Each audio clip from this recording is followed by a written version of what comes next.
Assalamualaikum warahmatullahi wabarakatuh. Di sini saya Liza Novianti dari kelompok satu ingin menjelaskan mengenai kebijakan fiskal.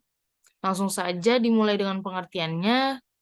Kebijakan fiskal itu ialah dari segi definisinya merupakan kebijakan yang diambil pemerintah demi menjaga pemasukan dan pengeluaran negara tetap stabil sehingga perekonomian negara bisa bertumbuh baik.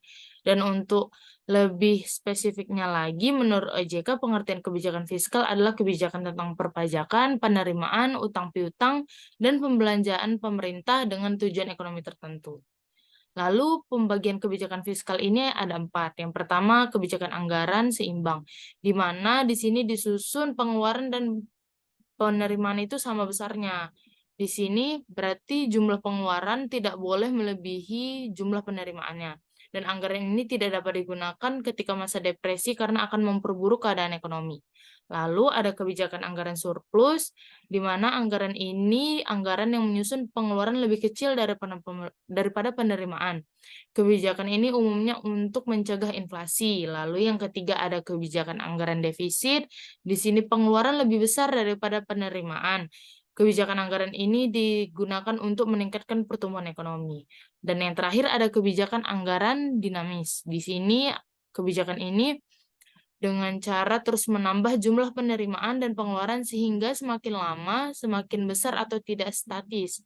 Anggaran yang dinamis diperlukan ketika semakin hari semakin banyak kegiatan rutin dan kegiatan pembangunan yang harus dibiayai negara yang membutuhkan dana lebih besar. Lalu ada instrumen kebijakan fiskal yang digunakan oleh pemerintah. Yang pertama adalah kebijakan fiskal stabilisator otomatis, di mana kebijakan fiskal ini biasanya ditemui di negara-negara maju dan memiliki stabilisator otomatis, yaitu pajak dan pengeluaran yang dikategorikan dalam transfer payment. Yang kedua ada kebijakan fiskal diskresioner, di mana kebijakan ini merupakan langkah-langkah pemerintah yang mengubah pengeluaran dan pemungutan pajaknya untuk mengatasi masalah ekonomi yang dihadapi. Di sini ada beberapa alatnya, pemerintah menggunakan beberapa alat seperti merubah pengeluaran pemerintah dan merubah sistem pemungutan pajaknya. Kalau untuk pengeluaran pemerintah, dia ada beberapa alternatif seperti menaikkan pengeluaran tetapi tidak merubah apapun terhadap pajak yang dipungut, lalu ada menaikkan pengeluaran dan menurunkan pajak yang dipungut, mempertahankan tingkat pengeluaran tetapi menurunkan pajak yang dipungut.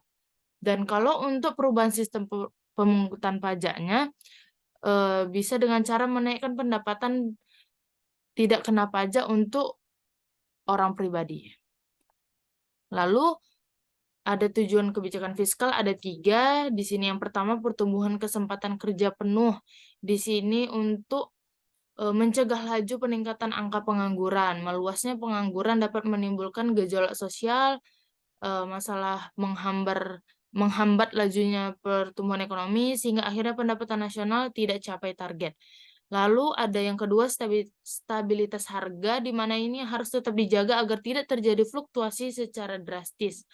Penurunan harga yang terus-menerus dapat mematikan sektor bisnis, dalam arti perusahaan banyak yang tutup sehingga menyebabkan peningkatan angka pengangguran. Kenaikan harga yang terus-menerus akan menyulitkan masyarakat banyak dan hanya menguntungkan segelintir pelaku bisnis. Dan yang terakhir ada laju pertumbuhan potensial, di mana laju pertumbuhan yang lebih tinggi memerlukan modal dan tingkat kecenderungan menabung marginal yang lebih tinggi pada tingkat kesempatan kerja penuh. Dan sebagai akibatnya, terjadi tingkat konsumsi secara besar-besaran.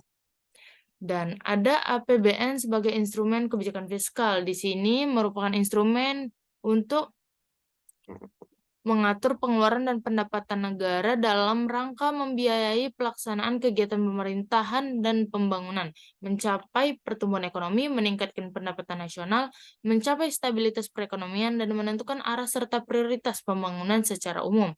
Dan instrumen kebijakan fiskal adalah penerimaan dan pengeluaran pemerintah yang berhubungan erat dengan pajak. Dari sisi pajak, jelas jika mengubah tarif pajak yang berlaku akan berpengaruh pada ekonomi. Jika pajaknya diturunkan, maka kemampuan daya beli masyarakat akan meningkat dan industri akan dapat meningkatkan jumlah output. Dan sebaliknya, kenaikan pajak akan menurunkan daya beli masyarakat serta menurunkan output industri secara umum. Ada indikator kebijakan fiskal. Salah satu tujuan dari kebijakan fiskal adalah mengurangi angka pengangguran. Dalam upaya menurunkan angka pengangguran tersebut, pemerintah kerap sekali menstimulus perekonomian dengan kebijakan fiskal yang ekspansif dengan menambah defisit anggaran. Meningkatnya pengeluaran pemerintah diharap dapat meningkatkan permintaan agregat sehingga pertumbuhan ekonomi akan meningkat.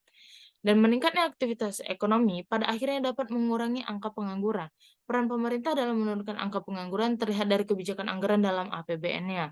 Angka negatif mencerminkan pemerintah menggunakan anggaran defisit, dan sedangkan apabila angka positif mencerminkan pemerintah menggunakan anggaran surplus. Sekian penjelasan saya mengenai kebijakan fiskal di Indonesia. Semoga dapat bermanfaat, dan apabila ada yang kurang mengenai penjelasan saya mohon maaf. Wabillahi taufiq wal hidayah. Assalamualaikum warahmatullahi wabarakatuh.